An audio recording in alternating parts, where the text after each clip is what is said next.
Natco pharma கம்பெனியோட Q1 results வந்து வெளியே வந்திருக்கு. அந்த ரிசல்ட்ஸ் ரொம்ப நெகட்டிவா வந்து இருக்கு. அந்த நெகட்டிவா இருக்க ரிசல்ட்ஸ்னால மார்க்கெட்ல இந்த ஷேர் வந்து இறக்குனாங்க. மேலும் இந்த ரிசல்ட்ஸை பொறுத்தல நெகட்டிவா தான் வந்து இருக்கு. அப்போ இன்னும் ஷேர் இருக்கிறதுக்கான சான்ஸ் வந்து இருக்கு. இப்போ இந்த Q1 ரிசல்ட்ஸ் எப்படி இருக்குன்றத டீட்டெயிலா வந்து பார்ப்போம். அப்புறம் இந்த கம்பெனி ஃபேரான ஸ்டேட்மெண்ட்ஸ் நிறைய வந்து சொல்லியிருக்காங்க. ஃபேரா அப்படின்னா இந்த ஒரு கம்பெனியோட அந்த பர்பஸ் என்ன, இந்த ஒரு கம்பெனி அந்த ஒரு இருக்கிற மணி எல்லாம் வச்சு என்ன பண்ண போறாங்க, இந்த ஒரு Q1 ரிசல்ட்ஸ் எப்படி இருக்கு, அவங்களோட ஃபியூச்சர் பிளான்ஸ் என்ன ஏதுன்றதெல்லாம் டீட்டெயிலா வந்து சொல்லியிருக்காங்க. அந்த கம்பெனியோட சிஓனா ராஜு நன்னப்பனேனியும் வந்து பார்த்தீங்கன்னா நிறைய விஷயங்கள் பேசியிருக்காங்க. எல்லாமே கம்பைன் பண்ணிட்டு இந்த ஒரு Q1 ரிசல்ட்ஸ் எப்படி இருக்குன்றத பார்த்துட்டு ஃபியூச்சர் எப்படி இருக்க போகுதுன்றத பார்த்துட்டு அனலிஸ்ட் என்ன சொல்றாங்க அப்படின்றத பார்த்துருவோம். ஒன் பை ஒன்னா வந்து போயிடுவோம். இந்த செக்மெண்ட் வைஸே வந்து உங்களுக்கு ஓவராலா என்ன வந்து புரிய வரும் அப்படின்னா நாட்கோ ஃபார்மா கம்பெனி என்னதான் ஆக்சுவலா பண்றாங்க, இப்போ என்ன மாதிரியான ஸ்ட்ரகிள்ஸ் வந்து ஃபேஸ் பண்ணிட்டு இருக்காங்க, ஃபியூச்சர் எப்படி இருக்க போகுதுன்ற கிளியரான ஐடியா உங்களுக்கு வந்து கிடைக்கும். சரி, ஓகே, வீடியோவில் வந்து போயிடுவோம். ஃபர்ஸ்ட் நான் வந்து Q1 ரிசல்ட்ஸ் எப்படி இருக்கு அப்படின்னு சொல்லிட்டு பார்ப்போம். அந்த நம்பர்ஸ் வந்து நான் டேட்டா போடுறேன். ஸோ அதை அப்படியே நீங்களும் பாருங்க. டோட்டல் ரெவன்யூ வந்து 1390 கோடி ரூபாய் போன வருஷம் Q1 வந்து பண்ணாங்க. பட் ஆனா இப்போ பண்ணது 794 கோடி ரூபாய் தான் பண்ணிருக்காங்க. 43% இயர் ஆன் இயர் பேசிஸ்ல விழுந்திருக்கு. கன்சாலிடேட்டட் ப்ராஃபிட் ஆஃப்டர் டாக்ஸ் 480 கோடி ரூபாய் தான் பண்ணிருக்காங்க போன வருஷம். பட் ஆனா இப்போ பண்ணிருக்கிறது 206 கோடி ரூபாய். 57% விழுந்திருக்கு. அப்ப நம்ம நியூஸ் ஹெட்லைன்ஸ்ல என்ன பார்ப்போம், 57% நெட் ப்ராஃபிட் விழுந்த ரீசன் தான் நாட்கோ ஃபார்மா கம்பெனி இறங்கி இருக்கு அப்படின்னு சொல்லிட்டு பார்ப்போம். இந்த ஒரு கன்சாலிடேட்டட் ப்ராஃபிட் ஆஃப்டர் டாக்ஸ் விழுந்ததுக்கு பின்னாடி இருக்க ரீசன் என்னன்றதை நம்ம டீட்டெயிலா இன்னும் கொஞ்சம் உள்ள போய் பார்க்க போறோம். எபிட்டா எவ்வளவு பண்ணிருக்காங்கன்னா 245 கோடி ரூபாய்.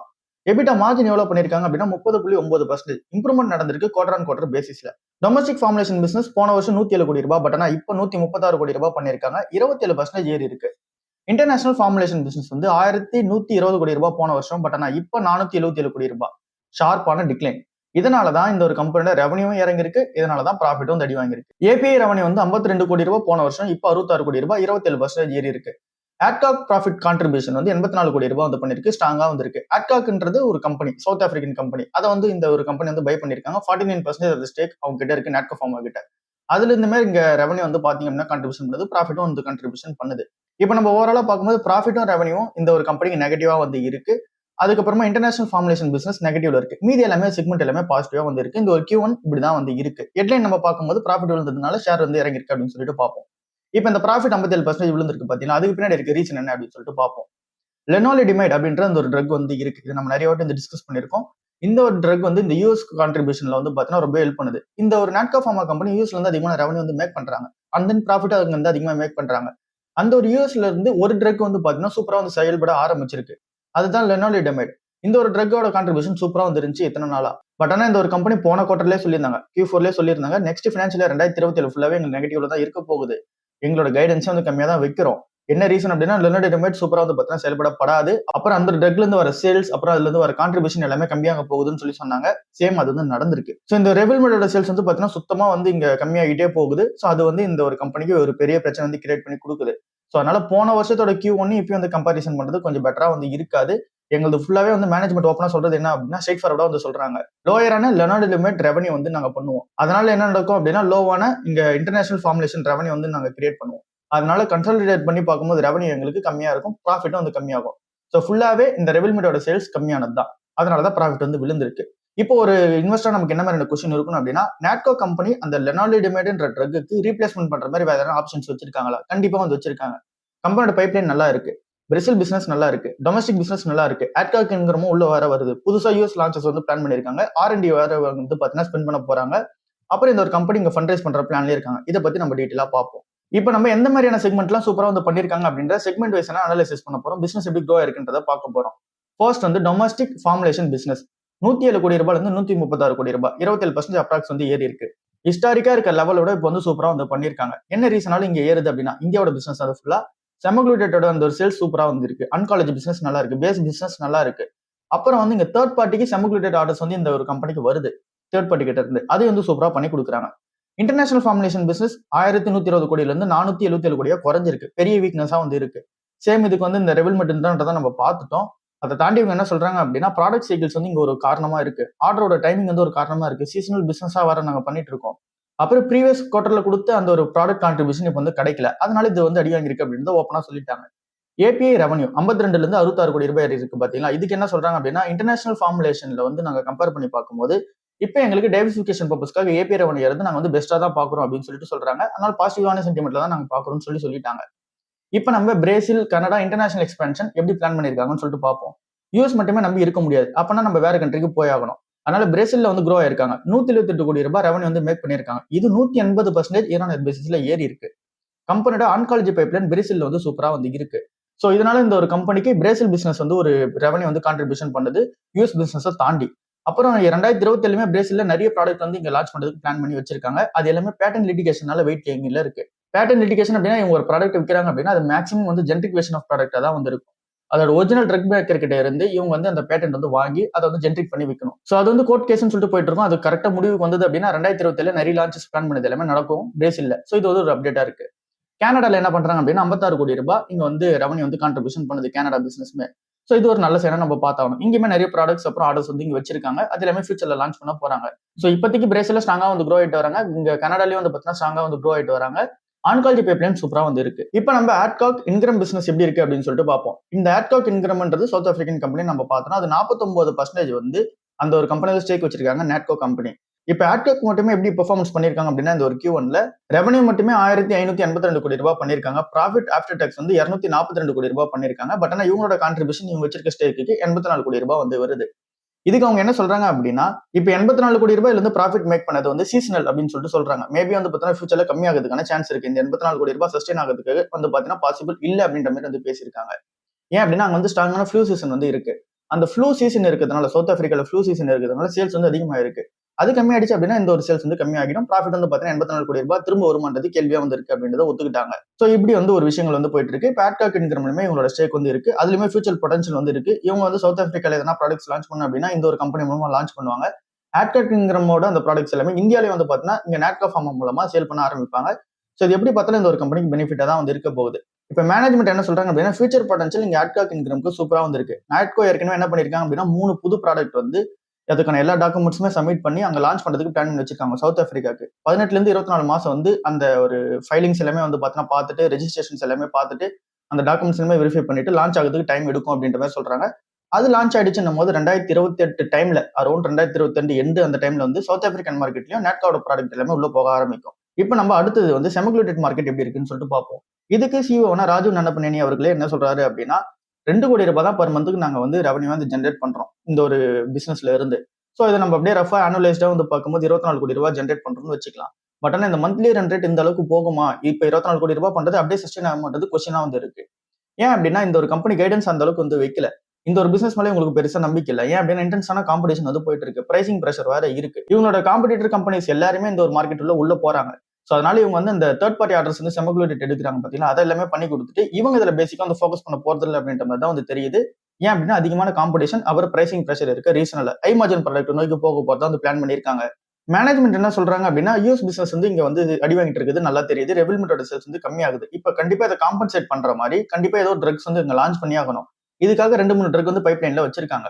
அதுல ஒரு ட்ரக்கோட நேம் வந்து கார்ஃபில் ஜோமிப் அப்படின்ற ஒரு ட்ரக் வந்து இருக்கு. இது வந்து ஆன் ட்ராக்ல வந்து பாத்தீங்கன்னா போய்கிட்டு இருக்கு. எக்ஸாக்டான லான்ச் டேட் வந்து இவங்க வந்து இன்னும் டிஸ்க்ளோஸ் பண்ணல. அது உள்ள வரும் அப்படின்ற மாதிரி வந்து சொல்லியிருக்காங்க. அது உள்ள வந்து இப்ப கரண்டா மேனுஃபேக்சரிங் பிளான்ட்டுமே இதுக்கான ஒர்க் வந்து போயிட்டு இருக்கு. அப்கிரேட் வந்து பண்ணிக்கிட்டு இருக்காங்க. பெர்மிட்டட் லான்ச் டேட் என்னைக்குன்றது வந்து சொல்லல. அப்படி அது லான்ச் ஆனதுக்கு அப்புறமா மேபி இது வந்து பிக்கப் ஆகலாம் அப்படின்ற மாதிரி இந்த ஒரு ட்ரக் வந்து நம்பி இருக்காங்க. இன்னொரு ட்ரக் வந்து ஓலா பாரிப் அப்படின்ற ஒரு ட்ரக் வந்து இருக்கு. இது இன்னொரு ஆப்பர்ச்சுனிட்டி கிரியேட் பண்ணி கொடுக்கும்னு சொல்றாங்க.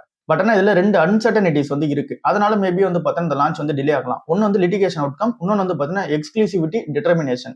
லிட்டிகேஷன் அவுட்கம் அப்படின்னா இந்த ஒரு ப்ராடக்ட் வந்து இங்க கோர்ட் கேஸ் போயிட்டு இருக்கு. அது எல்லாமே அப்ரூவல் வாங்கிட்டு வரணும். அந்த ஒரு கோர்ட் கேஸ் எல்லாமே இவங்க சால்வ் பண்ணணும். அது ஃபர்ஸ்ட். செகண்ட் வந்து எக்ஸ்க்ளூசிவிட்டி டிட்டர்மினேஷன் அப்படின்னா இவங்க அந்த ட்ரையல் லான்ச் எல்லாமே பண்ணிட்டு இது எல்லாமே ஓகே வாங்கிட்டாங்க அப்படின்னா அந்த எக்ஸ்க்ளூசிவிட்டி இவங்க பீரியட் கிடைக்குதுன்னும் போது உங்களுக்கு வந்து பெனிஃபிட்டா வந்து இருக்கும். இது ரெண்டுமே இந்த ஓலா பரிப்ன்ற ட்ரக் வந்து லான்ச் ஆகுறதுக்கு ஒரு அன்சர்டனிட்டி வந்து கிரியேட் பண்ணி கொடுக்குது. பட் ஆனா கார்ஃபில் ஜோமிப்ன்ற அந்த ட்ரக் வந்து லான்ச் ஆகுறதுக்கு எல்லாமே வந்து பாத்தீங்கன்னா ரெடியா இருக்கு. எக்ஸாக்ட் டேட் வந்து தெரியல. இதை தாண்டி 2 யூஎஸ் லான்ச்சஸ் வந்து பாத்தீங்கன்னா பிளான் பண்ணி வச்சிருக்காங்க. சோ யூஎஸ் பிசினஸ் இப்படி வந்து பாத்தீங்கன்னா ஆஃப்செட் வந்து பண்ண போறாங்க. அந்த ரெவில்மெட்டோட அந்த சேல்ஸ் குறைக்குது பாத்தீங்களா? அந்த குறையிற சேல்ஸை இதை வச்சு பாத்தீங்கன்னா ஆஃப்செட் பண்ண போறாங்க. இப்ப நம்ம இது உள்ள இருக்க இன்னொரு கம்பெனியை பத்தி பார்ப்போம். நாட்கோ கிராப் ஹெல்த் சயின்சஸ்ன்ற கம்பெனியை பத்தி பார்ப்போம். இந்த ஒரு கம்பெனி மட்டுமே இப்போ 40 கோடி ரூபாய் வந்து பிசினஸ் வந்து பண்ணியிருக்கு. பட் ஆனா இது ஸ்டில் லாஸ் மேக்கிங் கம்பெனியா தான் வந்து இருக்கு. மேனேஜ்மெண்ட் என்ன சொல்றாங்க அப்படின்னா இந்த ஃபினான்ஷியல் 2027 எண்டுக்குள்ள பிரேக் ஈவன் வந்து ரீச் பண்ணிடுவோம் அப்படின்ற மாதிரி வந்து சொல்லியிருக்காங்க. ஸ்ட்ராங்கான அக்ரிகல்ச்சர் பிசினஸ் வந்து இப்போ வந்து கிடைச்சிருக்கு. அதனால இந்த ஒரு பிசினஸ் எங்களால வந்து பண்ண முடியுது. வெதர் ரிலேட்டடான அந்த ஒரு ஃபேக்டர்ஸ் வந்து இருக்கு. அப்புறம் வந்து பாத்தீங்கன்னா கிராப்பிங் ஆக்டிவிட்டி கொஞ்சம் டிலே ஆயிருக்கு. வீக்னஸ் வந்து பாத்தீங்கன்னா இருக்கு. பட் ஆனாலும் இந்த எத்தனை எங்ககிட்ட ப்ராடக்ட் போர்ட்ஃபோலியோவா 35 ப்ராடக்ட்ஸ் வந்து இருக்கு. அதுல வந்து இன்செக்டிசைட்ஸ், அப்புறம் இந்த ஃபங்கிசைட்ஸ், அப்புறம் கிராப் ஹெல்த் ப்ராடக்ட்ஸ் வந்து நிறைய வந்து பாத்தீங்கன்னா உள்ள இருக்கு அப்படின்ற மாதிரி வந்து சொல்றாங்க. மெயினா இந்த பூச்சிக்கொல்லி மருந்துன்னு சொல்லுவோம் பாத்தீங்கன்னா அந்த ஒரு பூச்சிக்கொல்லி மருந்துல இருந்து அதிகமான ரெவன்யூ வந்து வருது. 30-35% கிராப் ஹெல்த்தோட பிசினஸ்ல வந்து ரெவன்யூ வருது. அந்த பிசினஸ்ல இருந்து மட்டும் தான் வருது. இப்ப இந்த கம்பெனி வந்து டிமேஜர் பண்ணி கொடுக்க போற பிளான்லயே வந்து இருக்காங்க. அது மேபி வந்து பாத்தீங்கன்னா டிலே ஆகலாம் அப்படின்ற மாதிரி சொல்றாங்க. 2-3 மாசத்துக்கு இன்னும் வந்து பாத்தீங்கன்னா எக்ஸ்டெண்ட் ஆகலாம் அப்படின்ற மாதிரி வந்து சொல்றாங்க. பாசிபிளா வந்து டிசம்பர்ல வந்து பாத்தீங்கன்னா நடக்கிற மாதிரி இருந்துச்சு. அது வந்து நெக்ஸ்ட் இயர் மார்ச்சுக்கு வந்து பாத்தீங்கன்னா மூவ் ஆகுற மாதிரி வந்து இருக்கு. இப்ப இந்த கம்பெனியோட 2000 கோடி ரூபாய் ஃபண்ட் ரைஸ் பிளான் என்ன அப்படின்னு சொல்லிட்டு பார்ப்போம். கம்பெனி கிட்ட போன வருஷம் மட்டும் 1400 கோடி ரூபாய்க்கு நெட் கேஷ் வந்து இந்த கையில வந்து வச்சிருக்காங்க. அது வந்து பாத்தீங்கன்னா இருக்கு. பட் ஆனாலுமே என்ன பண்றாங்க அப்படின்னா 3000 கோடி ரூபாய்க்கு பிரைமரிலியா ஆட்கக் இன்கம்ல வந்து பாத்தீங்கன்னா இன்வெஸ்ட்மெண்ட் வந்து பண்ணிட்டாங்க.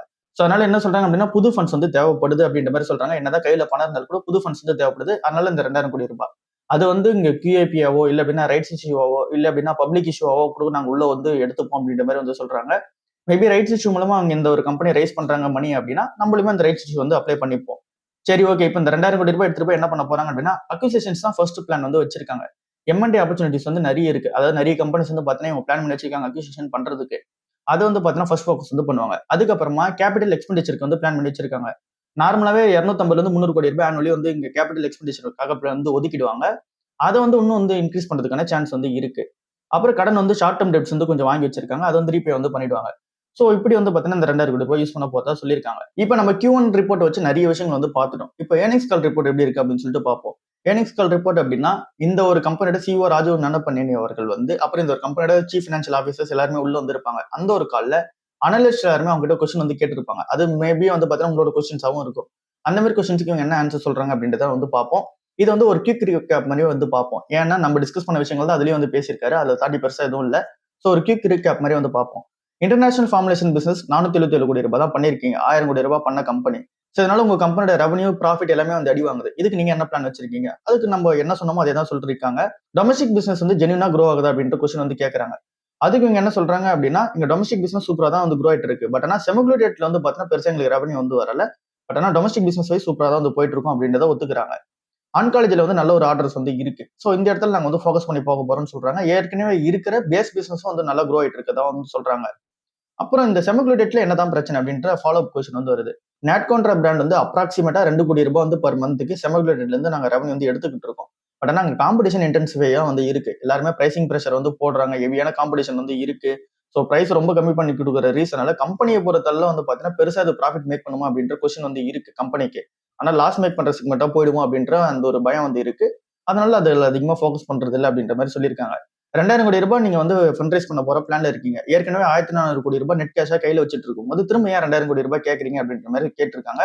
அதுக்கு CFO வந்து ஆன்சர் சொல்லியிருக்காரு. இங்க 1400 கோடி ரூபாய் அப்ராக்ஸா என்கிட்ட வந்து இருக்காது. என்ன உண்மைதான். பட் ஆனா நாங்க 3000 கோடி ரூபாய் ஆட்காட் இன்கம்காக வந்து போட்டுட்டோம். சோ அதனால இப்ப ஷார்ட் டேர்ம்ல லோன்ஸ் வந்து நிறைய இருக்கு. இப்ப நம்ம பார்த்த விஷயங்கள் தான். இப்ப இந்த அக்விசிஷன் நீங்க சொல்றீங்க பாத்தீங்களா, அது வந்து பாத்தீங்கன்னா எப்ப நீங்க வந்து பிளான் பண்ணி வச்சிருக்கீங்க அப்படின்ற மாதிரி கேட்கறாங்க. எந்தெந்த கம்பெனிஸ்லாம் இப்ப பைப்லைன்ல இருக்கு அக்விசிஷன் பண்றதுக்கு அப்படின்றத கேட்கறாங்க. அதுக்கு இவங்க வந்து என்ன சொல்றாங்க அப்படின்னா ஆப்பர்ச்சுனிட்டிஸ் நாங்க வந்து பார்த்துட்டு இருக்கோம். அக்விசிஷன் பண்ண போறோம். பட் ஆனா எப்பன்றது வந்து எக்ஸாக்டா தெரியல அப்படின்ற மாதிரி வந்து பேசியிருக்காங்க. ஆட்காக் இன்கம் வந்து உங்களுக்கு இம்பார்ட்டன்ட் அப்படின்னு கேட்கறாங்க. கண்டிப்பா எங்களுக்கு இம்பார்ட்டன்ட் தான். ஏன் அப்படின்னா எங்களுக்கு 2 விதமா வந்து உதவும். ஒன்னு வந்து எங்களோட ப்ராடக்ட் எல்லாமே இங்க சவுத் ஆப்பிரிக்கால வந்து எடுத்துட்டு போய் செல் பண்ணுவோம். அப்புறம் அங்க இருக்க ஆட்காக் இன்கமோட ப்ராடக்ட் எல்லாமே இந்தியால வந்து செல் பண்ணுவோம். சோ அதனால எங்களுக்கு இதுல ஆப்பர்ச்சுனிட்டி வந்து இருந்துட்டு தான் இருக்கு அப்படின்ற மாதிரி வந்து சொல்றாங்க. அதுக்கடுத்தா பிரேசில் பிசினஸ் எப்படி போகுதுன்னு கேட்கறாங்க. சூப்பரா வந்து இருக்கு. போர்ட்ஃபோலியோ வந்து நல்லா வந்து இருக்கு. அப்புறம் இதை தாண்டி மல்டிபிள் ப்ராடக்ட்ஸ் வந்து அங்க செல் பண்ண போறோம். அதனால இங்க போர்ட்ஃபோலியோ வந்து நல்லா தான் இருக்க போகுதுன்னு சொல்றாங்க. அடுத்ததா கிராப் ஹெல்த் சயின்சஸ் பிசினஸ் பத்தி கேட்கறாங்க. எபிட்டா பிரேக் ஈவன் வந்து ரீச் பண்ணுவீங்களா அப்படின்றத கேட்கறாங்க. இந்த ஒரு Q1ல லாஸ் மேக் பண்ணிட்டு தான் இருக்கும். ஃபினான்ஷியல் 2027 எண்ட்ல மேபி வந்து பாத்தீங்கன்னா பிரேக் ஈவன் ரீச் பண்ணுவோம் அப்படின்ற மாதிரி வந்து சொல்றாங்க. அது ஸ்டில் இன்வெஸ்ட்மெண்ட் ஃபேஸா தான் நாங்க வந்து பாக்குறோம் அப்படின்றதையும் வந்து சொல்லியிருக்காங்க. யூஎஸ் பைப்லைன் எப்படி இருக்கு? 2 ப்ராடக்ட் வந்து லான்ச் பண்ண போறோம். இதை தாண்டி ஃபினான்ஷியல் இயர் 2027 to 29ல இன்னும் புதுசா யூஎஸ் லான்ச்சஸ் வந்து நிறைய பிளான் பண்ணி வச்சிருக்கோம். நெக்ஸ்ட் ஃபினான்ஷியல் இயர்ல கண்டிப்பா 2 ப்ராடக்ட்ஸ் வந்து பாத்தீங்கன்னா லான்ச் ஆயிடும். அதுல வந்து நாங்க கான்ஃபிடென்ட்டா இருக்கும். அது வந்து எங்களுக்கு வந்து பாத்தீங்கன்னா பெருசா வந்து ரெவன்யூ ஜெனரேட் பண்ணி கொடுக்கும் அப்படின்ற மாதிரி வந்து சொல்லியிருக்காங்க. சோ இப்போ அதை தாண்டி நம்ம அந்த 2 ட்ரக் பார்த்தோம் பாத்தீங்களா? கேர்ஃபில் ஜாம்பிப் அப்புறம் வந்து ஓலிபிரிப் அது வந்து பாத்தீங்கன்னா என்ன மாதிரி ஸ்டேட்டஸ்னு கேட்கறாங்க. அதுக்கு ஒரு ஆன்சர் வந்து கொடுக்குறாரு. R&D எக்ஸ்பென்ஸ் வந்து எப்படி இருக்குன்னு கேட்கறாரு. அதை பத்தியுமே ஆன்சர் வந்து கொடுக்குறாங்க.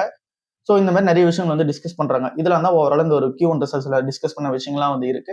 இப்ப நம்ம ஒரு இன்வெஸ்டர் கன்க்ளூஷனுக்கு வந்து வருவோம். இதுதான் அவங்க ஃபியூச்சர்ல பண்ண போறாங்க. இதுதான் அவங்க பிளானா வந்து இருக்கு. எல்லாமே வந்து என்னென்ன சொல்லியிருக்காங்கன்றத பார்த்துட்டோம். இதை பேஸ் பண்ணி எனக்கு என்ன தோணுது அப்படின்னா இந்த ஒரு கம்பெனி இந்த ஒரு நெக்ஸ்ட் ஒரு 3 குவார்டர்ஸ்க்கு வந்து கண்டிப்பா அஃபெக்ட் ஆவாங்க. அதனால ஷேர் பிரைஸ்ல எனக்கு பெருசா ரிவார்டு வந்து இருக்காது அப்படின்றது வந்து தெளிவா தெரியுது. சோ அதனால நான் வந்து இந்த டைம்ல கன்சிடரேஷன் டைமா வந்து பாக்குறேன். நான் கன்சிடர் பண்ணிட்டே போறேன். ஃபியூச்சர்ல நல்லா பண்ணுவாங்க அப்படின்ற எக்ஸ்பெக்டேஷன்ஸ் வந்து இருக்கு. இதனால நான் வந்து கன்சிடர் பண்ணிக்கிறேன்.